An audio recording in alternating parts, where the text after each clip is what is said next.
என் தனிப்பட்ட வாழ்வை பற்றி, என் வாழ்வில் இருக்கக்கூடிய பிரச்சனைகளை பற்றி, அவர்கள் யாராக இருந்தாலும் என் மீது நல்லெண்ணம் கொண்டு இதுவரை அதிலிருந்து விலகி இருந்தவர்களுக்கு அல்லாஹ் அருள் செய்வானாக.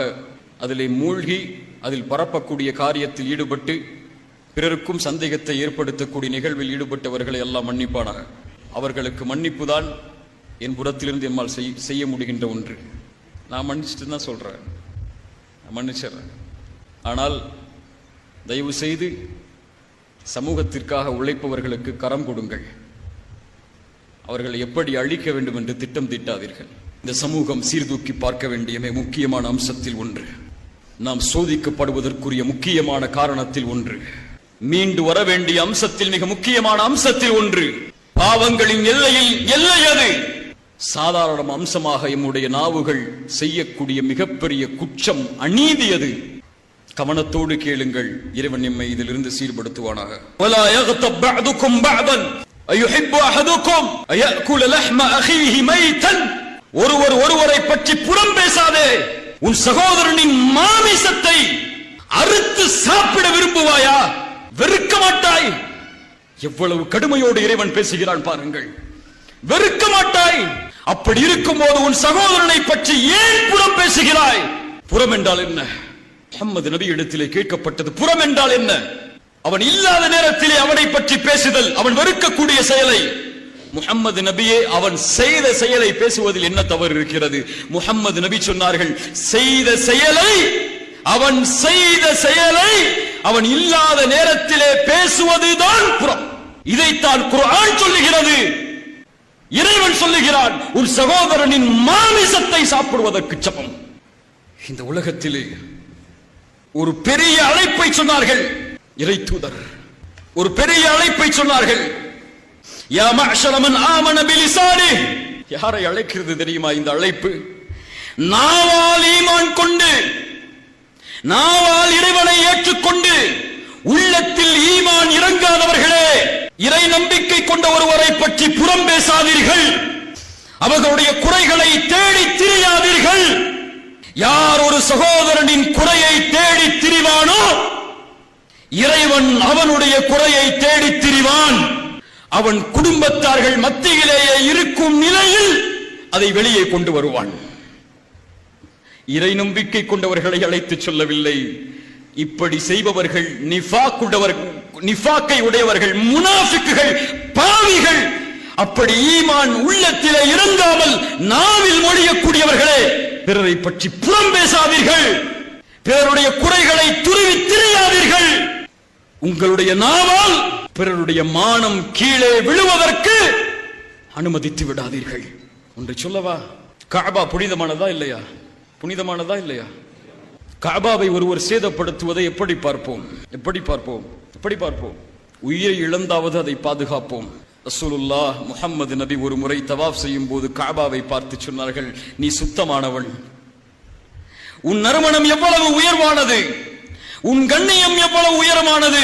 இந்த முஹம்மதின் உயிர் யாரின் கரத்தின் மீது இருக்கிறதோ அவன் மீது சத்தியமிட்டு சொல்கிறேன், உன் கண்ணியத்தை விட இறை நம்பிக்கை கொண்ட ஒரு முஃமினுடைய கண்ணியம் மேலானது.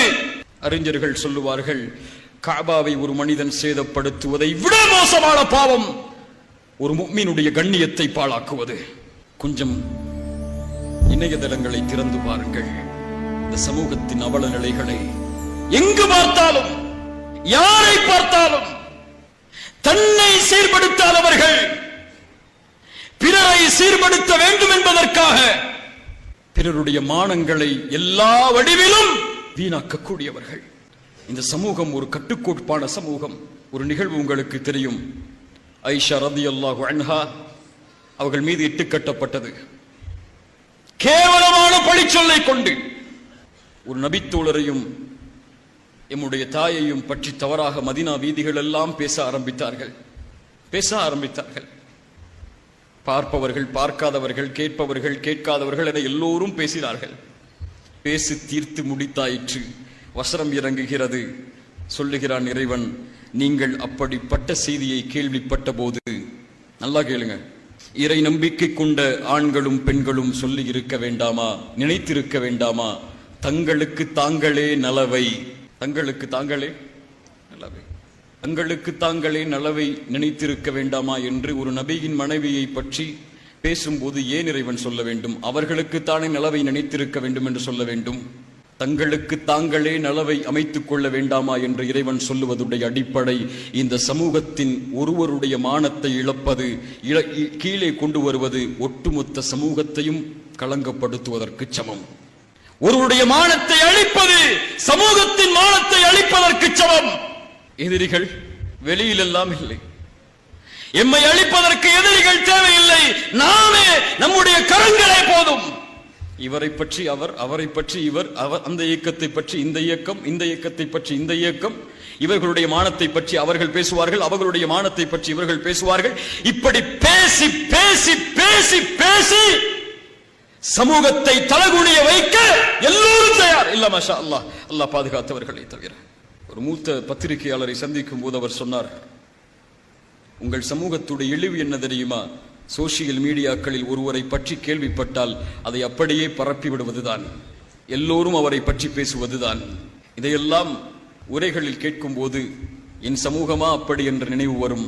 ஆனால் வாழ்வில் அனுபவித்த போதுதான் தெரிந்தது, ஆம், என் சமூகம் அப்படித்தான் இருக்கிறது என்று.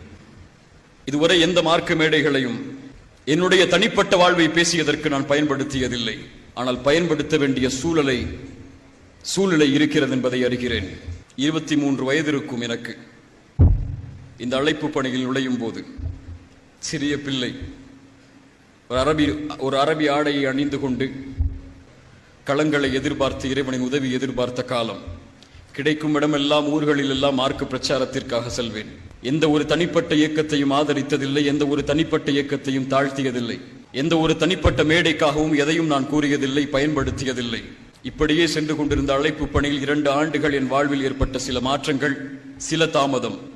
அந்த 2 ஆண்டுகளில் என்னை குறித்து பேசப்பட்ட நிகழ்வுகளை பார்த்தால் போதும் என் சமூகத்துடைய நிலைமை எம்மால் உணர முடிகிறது. எதிலும் விமர்சனம், எதற்காகவும் விமர்சனம். அவர் என்ன மொபைல் வைத்திருக்கிறார், என்ன ஆடை அணிகிறார், எந்த ஆடை எப்படி அணிகிறார், வியாபாரத்தில் என்ன செய்கிறார், தனிப்பட்ட வாழ்வில் என்ன செய்கிறார், 2 வருடம் ஏன் அவர் இல்லை, அவருடைய குடும்ப வாழ்வில் என்ன பிரச்சனை, அவருடைய சொந்த வாழ்வில் என்ன பிரச்சனை, என்ன செய்தார், என்ன செய்து கொண்டிருக்கிறார். ஒவ்வொருவரும் எழுதக்கூடிய எழுத்துக்களை பார்க்கும் போது கொஞ்சம் கவலை வருகிறது. இந்த சமூகத்திற்காகவா நான் உழைத்தேன் என்று. இல்ல மாஷா அல்லாஹ், அல்லாஹ் பாதுகாத்தவர்களை தவிர. கண்ணியத்துக்குரியவர்களே, நான் சம்பந்தப்பட்டிருக்கிறேன் என்பதற்காக இதை சொல்லவில்லை. இது போன்று எத்தனையோ மனிதர்கள் பாதிக்கப்படுகிறார்கள். நம்மால், நம்முடைய நாவுகளால். மனம் வலிக்கிறது. முஹம்மது ரசூல் ஸல்லல்லாஹு அலைஹி வஸல்லம் அவர்கள் இந்த சமூகத்தை விட்டு சென்ற நிலையையும் இப்போது இருக்கக்கூடிய நிலைமையும் பார்க்கும்போது ஒரு நிகழ்வை சொல்கிறேன். அதற்கு முன்னால் இது போன்ற விமர்சனங்கள் யாரால் பேசப்பட்டதோ, என் தனிப்பட்ட வாழ்வை பற்றி, என் வாழ்வில் இருக்கக்கூடிய பிரச்சனைகளை பற்றி, அவர்கள் யாராக இருந்தாலும் என் மீது நல்லெண்ணம் கொண்டு இதுவரை அதிலிருந்து விலகி இருந்தவர்களுக்கு அல்லாஹ் அருள் செய்வானாக. அதிலே மூழ்கி அதில் பரப்பக்கூடிய காரியத்தில் ஈடுபட்டு பிறருக்கும் சந்தேகத்தை ஏற்படுத்தக்கூடிய நிகழ்வில் ஈடுபட்டவர்களை எல்லாம் மன்னிப்பானாக. அவர்களுக்கு மன்னிப்பு தான் என் புறத்திலிருந்து எம்மால் செய்ய முடிகின்ற ஒன்று. நான் மன்னிச்சுட்டு தான் சொல்றேன், மன்னிச்சிடறேன். ஆனால் தயவு செய்து சமூகத்திற்காக உழைப்பவர்களுக்கு கரம் கொடுங்கள்.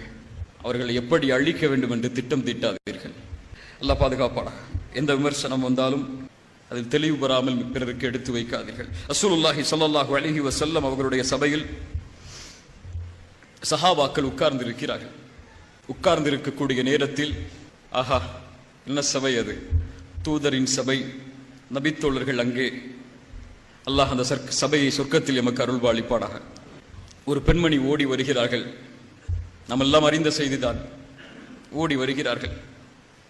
தூதரே, விபச்சாரம் செய்து விட்டேன் என்று சொன்னார்கள். அந்த பெண்மணி நாடி வந்தது மரணத்தை, கண்ணியத்தை அல்ல, மரணத்தை. விபச்சாரம் செய்து விட்டேன் தூதரே. தூதர் முகத்தை திருப்புகிறார்கள். விபச்சாரம் செய்து விட்டேன் தூதரே. முகத்தை திருப்புகிறார்கள். சாட்சி கேட்கிறார்கள். கரு என்று சொன்னார்கள். குழந்தையை பெற்றெடுத்ததற்கு பிறகு வா என்று சொன்னார்கள். குழந்தையை பெற்றெடுத்ததற்கு பிறகு வந்தார்கள். பால் குடித்து முடித்ததற்கு பிறகு வா என்றார்கள். பால் குடி மறக்கடித்ததற்கு பிறகு வந்தார்கள். குழந்தை ஒப்படைக்கப்பட்டது. அந்த பெண்ணுக்கான தண்டனை திருமணம் செய்து உபச்சாரம் செய்திருந்ததால் கல்லால் எறிந்து கொலை செய்யும்படி கட்டளையிடப்பட்டது. தண்டனை நிறைவேற்றப்பட்டுக் கொண்டிருக்கும் போது ஹாலித் இப்னு வலீதுடைய கரத்தில் இரத்த துளிகள் விழுகிறது. ஹாலித் சீ, ஒரு உபச்சாரியின் ரத்தம் என்று கொஞ்சம் அருவருத்தார்கள். தூதர் சொன்னார்கள், ஒரு பாவம் செய்து கண்ணியத்தை இழந்து கொண்டிருக்கக்கூடிய ஒருவருடைய கண்ணியம் கீழே விழுகிறது சீ என்ற வார்த்தையால். தூதர் சொன்னார்கள், ஹாலிதே, யாரை சீ என்கிறாய்? இந்த பெண் அவளுடைய பாவத்தை நினைத்து பாவ மன்னிப்பு செய்ததை மதீனாவில் வாழக்கூடிய ஒரு கூட்டத்தார்களுக்கு பங்கு வைத்தாலும் ஈடாகாது. ஹாலித் மாயிஸ் இப்னு மாலிக் ஓடி வருகிறார். தூதரை விபச்சாரம் தண்டனை கொடுக்கப்படுகிறது, தாங்க முடியாமல் ஓடுகிறார். தூதர் சொன்னார், அவரை விட்டு இருக்க வேண்டாமா? நீங்கள் ஓடும் போது பாவ மன்னிப்பு செய்து இவரிடத்திலே திருந்து இருக்கலாம். சாட்சி எதுவும் இல்லை, அங்கே தண்டனை நிரூபிக்கப்படவில்லை. தானாக வந்து தண்டனையை ஏற்றவர்கள். மாயிஸ் இப்னு மாலிக் இறந்து விடுகிறார். 2 நபித்தோழர்கள் பேசினார்கள், அந்த வார்த்தையை சொல்லக்கூடாது, அது அடிபட்டு கிடப்பதை போன்று இந்த பாவத்தை செய்து அடிபட்டு கிடக்கிறாரே என்று. தூதருடைய காதில் அந்த நிகழ்வு விழுந்தது. ஒரு முஃமினின் குறை வெளிப்படுத்தப்பட்டு தண்டனை கொடுக்கப்பட்டு அவனுடைய கண்ணியம் 2 பேரால் கீழே விழுகிறது என்பதை அறிந்த தூதர் நடந்து சென்றார்கள். செல்லக்கூடிய வழியில் ஒரு இறந்து அழுகி போன கழுதை கிடந்தது. அந்த இருவரையும் அழைத்து சொன்னார்கள், இறங்கி அந்த கழுதையை சாப்பிடுங்கள் என்று. நீங்கள் அந்த தோழரை பற்றி பேசியதை விட இந்த செயல் மிக விருப்பமானது என்று சொன்னார்கள். கண்ணியத்துக்குரியவர்கள், நம் சமூகத்தை பாதுகாக்க வேண்டிய நிலைமை இது. ஒற்றுமையோடு இருந்து ஒருங்கிணைந்து நம்முடைய குரல்களை உயர்த்த வேண்டிய நேரம் இது. இதில் நாமே நம்முடைய அழிவிற்கு காரணமாகிவிடக் கூடாது. வெளிப்படையா தெளிவுபடுத்த வேண்டிய நேரம் இதுன்னு நினைக்கிறேன். அதாவது என்னால ஒரு நிறுவனம் நடத்தப்படுது மஹியான்னு சொல்லி. அந்த நிறுவனத்துக்கு கீழ் நிறைய நிறுவனங்கள் இருக்கு. அல்ஹம்துலில்லாஹ், அல்லாஹ்வுடைய உதவியை கொண்டு பல ஆண்டுகளுடைய சிரமத்துக்கு பிறகு ஒரு நிறுவனத்தை நம்ம நடத்திட்டு இருக்கிறோம். அதுல பல தொழிலாளர்கள் இருக்கிறாங்க, பல பேருக்கு வேலை வாய்ப்புகள் கொடுத்திருக்கோம். நிறுவனம் சார்ந்த பல தொழில்கள் இருக்கு. அதுல உணவகங்கள், ரெஸ்டாரண்ட் இருக்கு, கஃபே இருக்கு, அப்புறம் அல் இஹ்சான் டூர்ஸ் அண்ட் டிராவல்ஸ் இருக்கு. அது டூர்ஸ் அண்ட் டிராவல்ஸ்னா உம்ராவுக்காக அழைத்து செல்லக்கூடிய அந்த நிறுவனம் இருக்கு. அப்புறம் ஐடியில் கொஞ்சம் நிறுவனங்கள் இருக்கு. ஸோ இதெல்லாம் நம்மளால் நிர்வகிக்கப்படக்கூடிய நிறுவனங்கள். இந்த முழு நிறுவனங்களும் என்னால் நடத்தப்படக்கூடியதுதான். இந்த அரசாங்கத்துக்கு உட்பட்டு நேர்மையா வரி கட்டி, ஜிஎஸ்டி கட்டி, ஐடி ஃபைல் பண்ணி, கணக்கு வழக்குகள், இது எப்படி இந்த நிறுவனம் ஆரம்பிக்கப்பட்டுச்சு, எந்த முதலீடு கொண்டு ஆரம்பிக்கப்பட்டுச்சு, எல்லா டாக்குமெண்டேஷனும் கவர்மெண்ட் ரீதியா நம்மள்ட்ட வந்து தெளிவா அல்ஹம்துலில்லாஹ் இருக்கு. இந்த நிறுவனங்களுக்கும் மற்றவங்களுக்கும் எந்த சம்பந்தமோ, எந்த ஒரு தொடர்போ, வியாபார ரீதியான தொடர்போ அல்லது வியாபார ரீதியான முதலீடோ என் தரப்பு அல்லாத மக்கள்கிட்ட இருந்து இல்ல. அல்லாஹு அலம், அல்லாஹ் அறிந்தவன். சில நேரங்களில் வாழ்க்கை சில பாடங்களை, சில அனுபவங்களை சத்தமா தான் சொல்லிக் கொடுக்கும் அல்லது கடினமா தான் சொல்லிக் கொடுக்கும். ஆனா இந்த மாதிரி விமர்சனங்கள் வரும்போது அல்லது இந்த மாதிரியான கேள்விகளை நோக்கி வரும்போது 2 விஷயத்தை நான் நீங்க மேல் சொன்ன அந்த கேள்வியை இணைச்சு சொல்றேன். இப்படி விமர்சனங்கள் வரும்போது என்னோட நிலைப்பாடு எப்படி ஆகும்னா, மார்க்கத்தை படிக்க ஆரம்பிப்பேன். மார்க்கம் இதுல எப்படி நம்ம நடந்துக்க சொல்லுது, இப்படி ஒரு பிரச்சனைகளோ விமர்சனங்களோ இந்த மாதிரி கேள்விகளோ வரும்போது எப்படி நடந்து கொள்ளணுங்கிற ஒரு எண்ணத்தை படிக்க ஆரம்பிப்பேன். இப்ப 2 விஷயத்த இன்னைக்கு நான் படிச்சேன். அல்ஹம்துலில்லாஹ், அல்ஹம்துலில்லாஹ்ங்கிற 2 வார்த்தை அதுக்கு போதுமானதா இருக்கும். ஒரு அல்ஹம்துலில்லாஹ் எதுக்குன்னா, அபூதர்தா ரலியல்லாஹு அன்ஹு ரசூலுல்லாஹி ஸல்லல்லாஹு அலைஹி வஸல்லம் உடைய தோழர், அவர்கிட்ட கேட்பாங்க, அபூதர்தா, மக்கள் சில நேரம் நான் அவங்கள்ட்ட நடக்கும்போது இலைகள்ல நடக்கிற மாதிரி இருக்கு எனக்கு, சில நேரம் மக்கள்கிட்ட நடக்கும்போது முள் மேல நடக்கிற மாதிரி இருக்கு. 2 காலத்தையும் நான் சந்திக்கிறேன். சில நேரம் அவங்க அநீதமா நடந்துக்கிறாங்க, நானும் அநீதமா நடந்துடுறேன். அல்லது அநீதமா நடக்காம விட்டாலும் அவங்க என்ன விட போறது இல்லை, விட மாட்டேங்கிறாங்க. எப்போதுமே என்ன தொந்தரவு கொடுத்துக்கிட்டே இருக்கிறாங்க. அல்லது என்னை பத்தி விமர்சனங்களோ, என்னை பத்தி சிந்தனைகளோ, என்னை பத்தி எதிர்ப்புகளோ வந்துகிட்டே இருக்கு மக்கள்கிட்ட இருந்து. நான் என்ன எப்படி எதிர்கொள்றதுன்னாங்க. அல்லது என்னுடைய மானத்தை பத்தி பேசுறாங்க, எனக்கு என் சம்பந்தம் இல்லாத விஷயங்கள் என் மேல திணிக்கிறாங்க, என் மேல அவதூறுகளை தூக்கி போடுறாங்க. அபூதர்தா சொன்னாங்க, கடன் கொடுத்துருங்க உங்களுடைய மானத்தை அவங்கள்ட்ட. வறுமைன்னு ஒரு நாள் வரும். வறுமைன்னா தெரியுது இல்ல, பஞ்சம், பட்டினி, வறுமை, இப்படி ஒரு நாள் உனக்கு வரும். அந்த நாள்ல அந்த கடன் உனக்கு திருப்பி வரும். நாங்க ரசூலுல்லாஹி ஸல்லல்லாஹு அலைஹி வஸல்லம் கேட்டாங்க, ரசூலுல்லாஹ் கேட்டாங்க சஹாபாக்களை பார்த்து, மணில் முஃப்லிஸ், பரம ஏழை யாருன்னு சொல்லி. பரம ஏழைன்னு கேட்கும்போது சஹாபாக்கள் சொன்னாங்க, யார சொல்ல, யாருக்கு காசு இல்லையோ, வசதி இல்லையோ, பணம் இல்லையோ, ட்ரெஸ் இல்லையோ, இந்த மாதிரி பரம ஏழைன்னு ரசூலுல்லாஹி ஸல்லல்லாஹு அலைஹி வஸல்லம் சொன்னாங்க. பரம ஏழை அவ இல்ல, நாளைக்கு மறுமையில தொழுகையோட வருவான், ஜக்காத்தோட வருவான், நோன்போட வருவான், ஹஜ்ஜோட வருவான், பெரிய பெரிய வணக்க வழிபாடுகளோட வருவான். ஆனா அவனுடைய வணக்க வழிபாடுகள் எல்லாம் தூசியா பறக்க விடப்பட்டு, இவர்களுடைய பாவங்கள் எல்லாம் அவனுக்கு கொடுக்கப்பட்டு அதன் காரணமா சொர்க்கத்துக்கு தகுதியா வந்த நபர் நரகத்துக்கு தூக்கி எறியப்படுவார். அவர் தான் பரம சொன்னாங்க. என்ன அர்த்தம்? அவர் யார்? இவரை பத்தி அவர் பேசியிருப்பார், அதனால அவர் நன்மை அவருக்கு கொடுக்கப்படும். அல்லது இவருடைய மானத்தை பத்தி பேசியிருப்பார், நன்மை அவருக்கு கொடுக்கப்படும். இப்படி அவர் நன்மைகளை சம்பாதிச்சு சொர்க்கத்துக்கு தகுதியா இருந்தவர் நரகத்துக்கு தூக்கி போடப்படுவார்னு சொன்னாங்க. பரண்டு அல்ஹம்துலில்லாஹ். ஒன்னு அல்ஹம்துலில்லாஹ், அல்லாஹ் நம்மள ரசூலுல்லாஹி ஸல்லல்லாஹு அலைஹி வஸல்லம் சந்தித்த அதே சோதனைகளை, அதே விமர்சனங்களை, அதே அவர்கள் மீது இல்லாத பழி சொல்ல போடும்போது அவர்கள் எப்படி எதிர்கொண்டாங்களோ, எப்படி ஆயிஷா ரலியல்லாஹு அன்ஹா எதிர்கொண்டாங்களோ, எப்படி அலி இப்னு அபி தாலிப் எதிர்கொண்டாங்களோ, இப்படி மானம் சம்பந்தப்பட்ட விஷயத்துல அல்லது அவங்களுடைய கண்ணியம் சம்பந்தப்பட்ட விஷயத்துல அவங்களுக்கு தகுதி இல்லாத ஒரு அவதூறு அவர்கள் மேல போடப்படும் போது எப்படி அவங்க எதிர்கொண்டாங்களோ, அப்படி எதிர்கொள்ளக்கூடிய நிலைமையில அல்லாஹ் அந்த சோதனையை கடக்கக்கூடிய நிலைமையில அல்லாஹ் நம்மளே வச்சிருக்கிறதுக்கு அல்ஹம்துலில்லாஹ். ஆமா, அது பெரிய அல்ஹம்துலில்லாஹ்ல. அப்படி ஒரு சோதனையை சந்திக்கிறதுக்கு அல்லாஹ் வாய்ப்பு கொடுக்கறான்ல. அப்படி ஒரு சோதனையில வரும்போது உன் கண்ணியத்துக்கு இழுக்கு வரும்போது நீ எப்படி கண்ணியமா நடந்து கொள்றன்னு தான் ரசூலுல்லாஹ் கற்றுக் கொடுத்தாங்க. எவ்வளவு கண்ணியத்துக்கு குறைவா அந்த சமூகம் அவங்களை நடத்தினாலும் அவங்க நடத்தினது கண்ணியமா தான், அவங்க பேசினது கண்ணியமா தான், அவங்க அதை எதிர்கொண்டது கண்ணியமா தான். அதுக்கு அல்ஹம்துலில்லாஹ். இரண்டாவது அல்ஹம்துலில்லாஹ், அவர்கள் நம்மளை பத்தி அவர்கள் அறியாத விஷயத்தை பேசுறதுனால அவர்களுடைய நன்மைகளுடைய கதவு திறக்கப்பட்டு நம்மள்ட்ட கொட்டிக்கிட்டே இருக்கு. பேசட்டுமே, இன்னும் பேசட்டும், இன்னும் எவ்வளவு பேச முடியுமோ பேசட்டும். கட்டாயமா ஒதுக்கப்பட தானே செய்வாங்க. அதாவது ரெண்டு விஷயம் இருக்கு. இன்னைக்குள்ள சூழல்ல ஒரு சத்தமான குரல்னு சொல்லி எந்த ஒரு குரலும் இல்லை சமூகத்துல.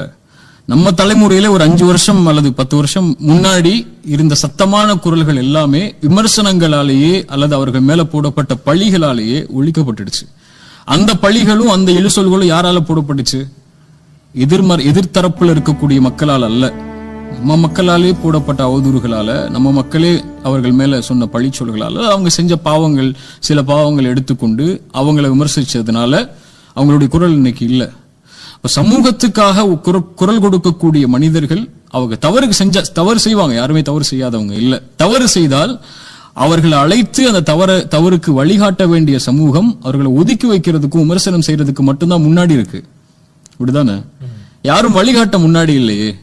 இப்போ நானே ஒரு தவறு செய்யறேன்னு வச்சுக்கோங்களேன், எனக்கு என்ன வயது இருக்கும், 30 இருக்குமா, 31 அந்த மாதிரி இருக்குமா, 30-31 வயதுல இருக்கக்கூடிய நானே ஒரு தவறு செய்யறேன்னா, அனுபவம் இல்லாத மார்க்கத்தை படித்து கொண்டு இருக்கக்கூடிய அல்லது சமூக மக்களோட அதிகமா பழகாத என் மாதிரி மக்கள் தவறுகள் செய்யப்படும் போது கூட அது விமர்சனமா தான் திரும்பி வருதே தவிர வழிகாட்டல எனக்கு திரும்பி வரல. அப்ப என்னுடைய பாதையில இன்னொருவர் நாளைக்கு ஒருவர் பயணித்தாலும் அல்லது என்னுடைய பாதையில யார் ஒருவர் சமூகத்துக்காக பயணித்தாலும் இப்படித்தான் சமூகம் விமர்சனங்களை கொண்டு மட்டுமே அவர் அழிக்கணும்னு நினைச்சதுன்னா அது எங்க கொண்டு போய் நிப்பாட்டும்? இப்ப யாரு வருவா இந்த சமூகத்துக்காக குரல் கொடுக்க? யார் வருவா இந்த சமூகத்துக்கு வழிகாட்ட? அவர்களுடைய தவறுகளை கண்ணியமான முறையில் திருத்த வேண்டியதான் நம்முடைய பொறுப்பை தவிர தவறுகளை கொண்டு ஒதுக்கி வைக்கிறது நம்மளுடைய கடமை இல்லை, வேலையும் இல்லை. இப்ப சமூகம் இதுல கொஞ்சம் மாறணும்னு நினைக்கிறேன்.